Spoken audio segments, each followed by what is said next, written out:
Instead of waking up in your own bed, one day you wake up in North Korea as a North Korean citizen. No big deal. Let me just do my normal routine of scrolling YouTube shorts for 3 hours. Unfortunately, you'll soon find out that every single website is blocked. You don't actually have a phone. The only thing playing on every single TV channel is the national anthem or propaganda. And your mom just said good morning to the Kim Jong-un picture on your wall. Oh my God. I gotta get out of here. Lucky for you, instead of barely having enough food to survive the next few years of this new life, I've gathered every single possible method of escaping North Korea. How you're gonna blend in while avoiding some insane laws before your escape with the family? Well, that's on you. Let's go back to the Kim Jong-un picture on the wall that your mom's been worshipping. Why is it even there? Well, it has to be. See, after Supreme Leader Kim Il-sung's death in 1994, a law was passed requiring every single household in North Korea to hang portraits of the Kim family. You have to keep these portraits extremely clean because the military will often come into your house and inspect them. And if they're not up to standard, well, there are punishments. These portraits are so important that if your house was burning down, you would be expected to save these pictures before any other thing, including your family. So just know that your parents would grab these portraits before they even grabbed you. Well, what am I supposed to wear for the escape today? There aren't many options. Since 1945, blue jeans have been banned because the Supreme Leaders thought that they were too American. Skinny pants are banned for men. If you're a woman, don't even think about wearing shorts, and piercings are banned for everyone. And don't think that you could get away with anything, because the fashion police exist in North Korea, and they're allowed to reprimand you, put you in jail, or even endgame you if they think that the dress code was violated. I guess I'm gonna wear this, but how about my hair?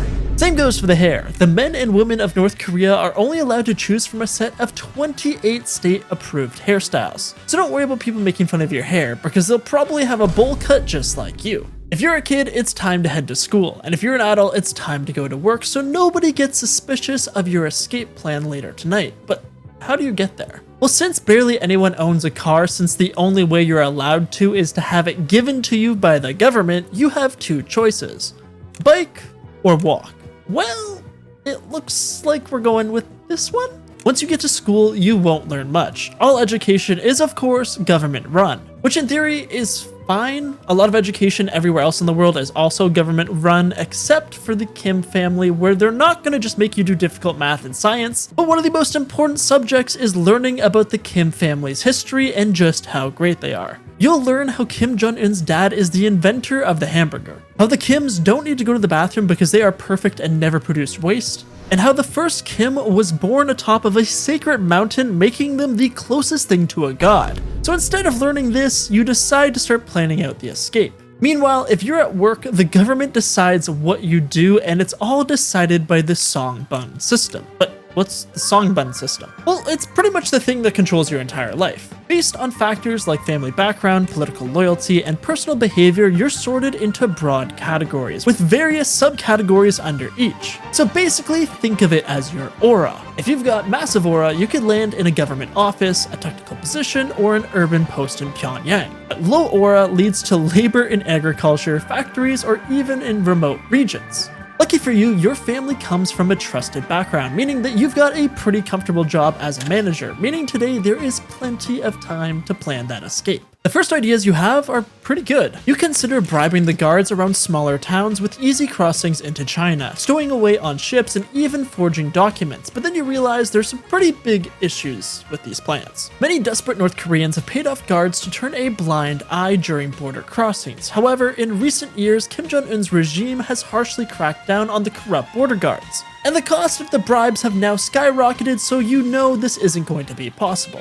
What if I had on a ship? North Koreans have attempted escaping by boat, sailing along either the west or east coast, but unfortunately they are heavily guarded by naval patrols, and they also routinely search vessels for this very reason. Now, some people have tried swimming to avoid detection, though this is even more dangerous as the currents often drag people out to sea where they'll drown. And what if I made some fake documents? The problem is that North Korea is extremely strict with any form of travel documentation, so actually obtaining or faking these papers inside the country is nearly impossible. Even if someone does manage it, they still have to fool the highly scrutinizing border guards in North Korea, and if they do get caught, well, that's going to be the end of you.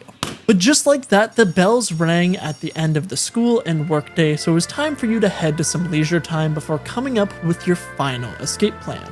After school and work, there's really not much to do. Usually you would go out with your friends, but here in North Korea, that's not really looked at too nicely. And the police will probably demand that you go home. Once you are at home, well, there's nothing to really do. All the books, videos, music, and art must be vetted by the government before release. This means that, like I said at the beginning, there's no YouTube, no internet, just books about the Kim family, some low-key banger music about how awesome North Korea is, and TV shows all about the Kim family or how awful America is. And don't even think about importing secret DVDs or USB sticks with movies, because you'll probably get put in jail or even executed if they find out. So since there was nothing else to do, you decided to finalize your escape plan. Well, what if I tried to escape to Russia first? North Korea's border with Russia is extremely short and also heavily monitored on both sides. Sometimes people try to cross the Tumen River where North Korea, China, and Russia converge. If they make it into Russia, the hope is to find an embassy that will help them get to a safer country. But generally, Russia will give you right back to North Korea even if you're found without papers, and traveling through Russia's vast Far East is extremely risky.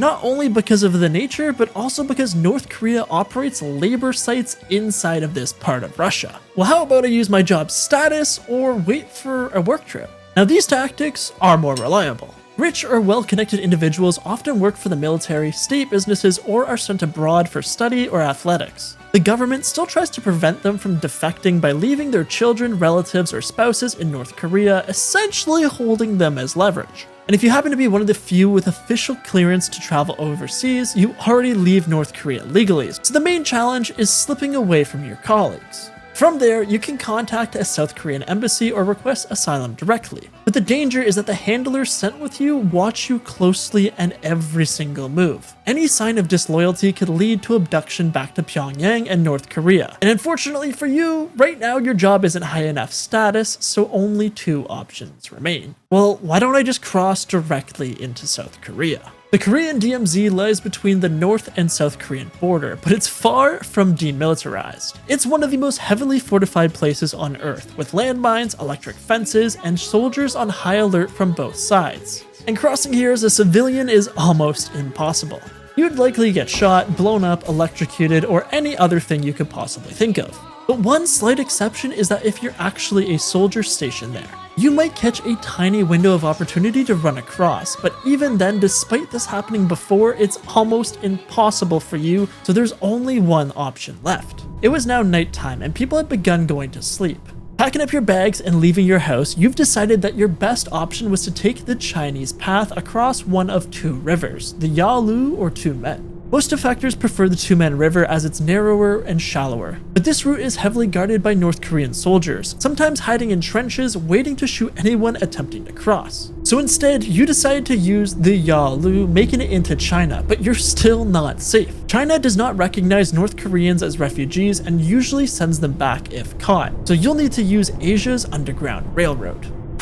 Good thing I saved enough money to pay these brokers, otherwise things could have been bad. After crossing into China and meeting up with the brokers, defectors rely on a secret network of safe houses and guides to traverse all the way to Southeast Asia. Once there, countries like Thailand will send North Korean escapees to South Korea or other Western countries. However, getting to Thailand involves going through Laos, where authorities continue to be hostile towards most defectors. This forces people to trek through the Lao jungle and mountains, then crossing into the Mekong River, which unfortunately has crocodiles. During the trip across China, buses and trains regularly check IDs, so if you can't speak Chinese, Mandarin, or anything else, you'll probably be arrested, but lucky for you, there's one last option. Unknown to most, there's a route through China that leads towards Mongolia, crossing the Gobi Desert. This route is shorter but more hostile. You won't be dealing with too many people, but the environment is your enemy here. With scorching heat by day, freezing cold by night, and dangerous wildlife like wolves and coyotes, the upside is that Mongolia will send you to South Korea. And since you're young and healthy, you decide this is the route to take. Day after day, you trek through the desert, losing members of your group to various conditions, but at long last you make it to Mongolia, yet there's another issue. Are the guards going to befriend you and accept your escape, or send you back to North Korea since they're being paid off? Nervously, you approach and surrender, but thankfully they're on your side, and soon enough you're on a plane to start your brand new life